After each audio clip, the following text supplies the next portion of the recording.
Buenas tardes a todas, todos y todes. El día de hoy, pues mi nombre es Daniela Acevedo, junto con mis compañeras Brigitte Giraldo y Tatiana Carrillo, y nuestro docente asesor Henry David Barrios, les venimos pues, a exponer sobre nuestra investigación en una construcción de la identidad sonora, revisión sistemática sobre el acompañamiento vocal fonoaudiológico a personas con experiencia de vida trans. Antes de comenzar de hablar sobre la intervención vocal, es importante comprender algunos conceptos claves para esta investigación.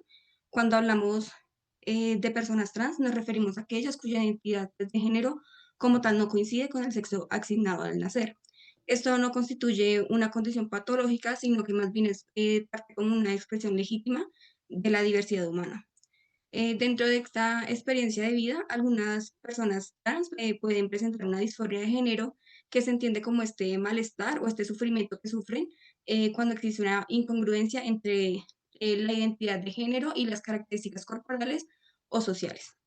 Entre esta disforia de género, una de las manifestaciones más frecuentes es la disforia vocal, ya que la voz como tal es un papel fundamental en la forma en la que las personas son percibidas y reconocidas en las interacciones sociales. Frente a esta situación, existen diferentes como tal intervenciones para la afirmación de género, que los objetivos como tal es favorecer esta congruencia entre su identidad y su expresión de género. Estas intervenciones se pueden como incluir entre el acompañamiento psicológico, tratamientos hormonales, procedimientos quirúrgicos y acompañamiento vocal. Como tal, en relación con la voz y la terapia hormonal, esta puede como generar unos distintos efectos según la población en la que se indique. En cuanto a las personas transmasculinas, la testosterona genera cambios fisiológicos en la laringe, lo que aumenta como tal esta masa y longitud de pliegues vocales. Esto lo que realiza es producir un descenso significativo en la frecuencia fundamental, que es como mayormente se utiliza para percibir si una voz es femenina o masculina. Y en cuanto a las personas transfemeninas, esta terapia con estrógenos, como tal, no revierte estos cambios laringios que se producieron con la testosterona durante su pubertad. Y pues por esto no genera como tal unas modificaciones significativas en la voz. Debido pues a esta diferencia, especialmente pues en las mujeres trans, cobra como mucha relevancia este acompañamiento fonoaudiológico. Este como tal es un tema que también va hacia la evolución del abordaje vocal desde los modelos tradicionales y al acompañamiento vocal afirmativo. Como tal, tradicionalmente, esta intervención vocal se enfocaba pues, principalmente en modificar estos parámetros acústicos, especialmente pues, en el tono, y lo que buscaba era como acercar la voz hacia modelos binarios, ya sea de masculinidad o de feminidad. Y actualmente lo que se propone es un paradigma de acompañamiento vocal afirmativo, que como tal el objetivo no sea imponer una voz determinada, sino apoyar a esta persona o acompañar en su construcción de una voz que sea congruente con su identidad, sus necesidades y como tal los objetivos propios que tenga comunicativos. Esto pues también implica estas decisiones como compartidas respecto a la diversidad vocal y a la priorización del bienestar de la persona. A partir de este contexto, realizamos los objetivos para la investigación, siendo el objetivo general comparar la efectividad de las técnicas fonoaudiológicas de feminización y masculinización de la voz por medio de una revisión sistemática para determinar las mejores técnicas de voz en un abordaje de la población trans. En cuanto a los objetivos específicos, planteamos tres, siendo el primero, pues, como tal, identificar esta evidencia científica disponible sobre estas intervenciones vocales en población trans.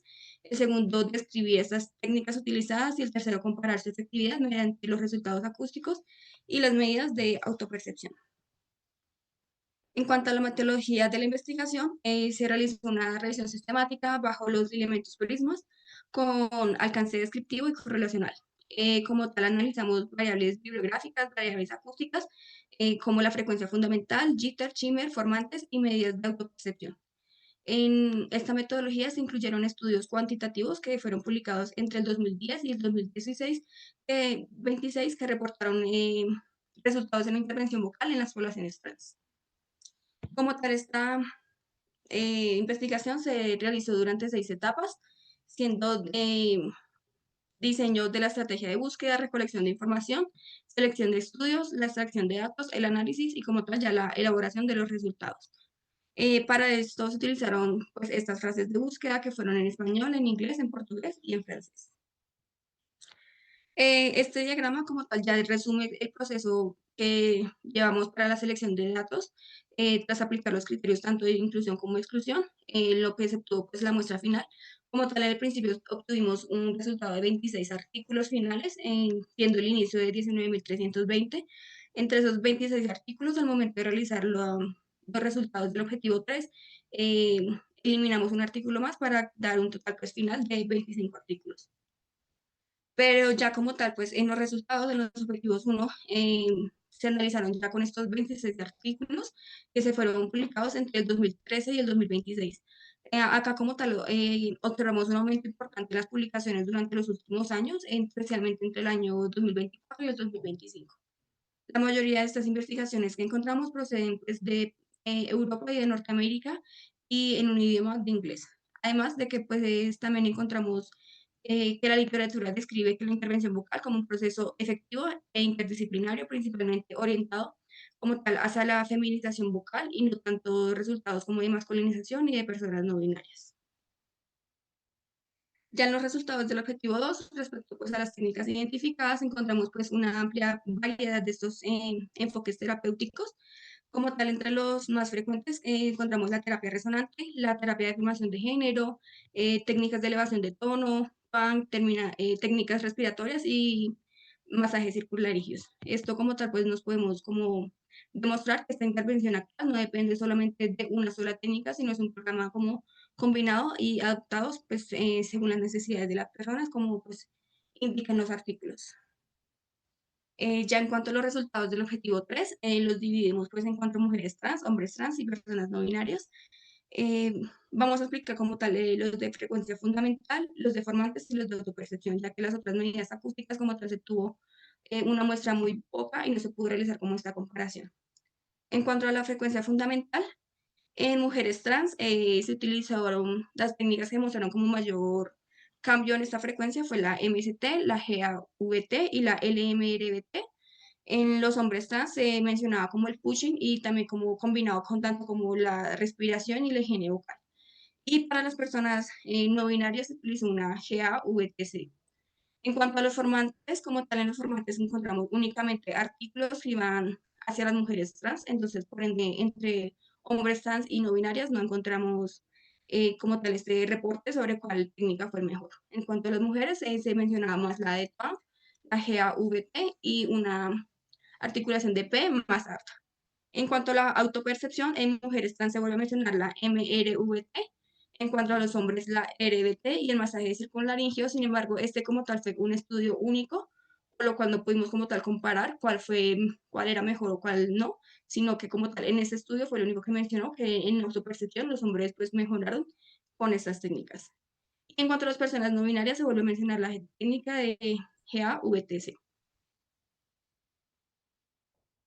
En cuanto a los nuevos paradigmas, uno como tal de los hallazgos más importantes fue el cambio desde un modelo centrado exclusivamente como tal en estos parámetros acústicos hacia un enfoque de género y como tal también de los derechos. Actualmente, la voz se entiende como una herramienta de identidad y participación social y no solamente como esta característica fisiológica. En cuanto a las brechas de las evidencias, encontramos limitaciones como posibles sesgos en cuanto a la falta de información sobre las intervenciones como la intensidad semanal y la diferencia también en las que se presentaron durante la duración de las terapias y los protocolos y los instrumentos que utilizaron para la evaluación. En cuanto a la representación, casi todos los estudios iban exclusivamente en mujeres trans, con predominio pues, en estudios de Europa y en Norteamérica.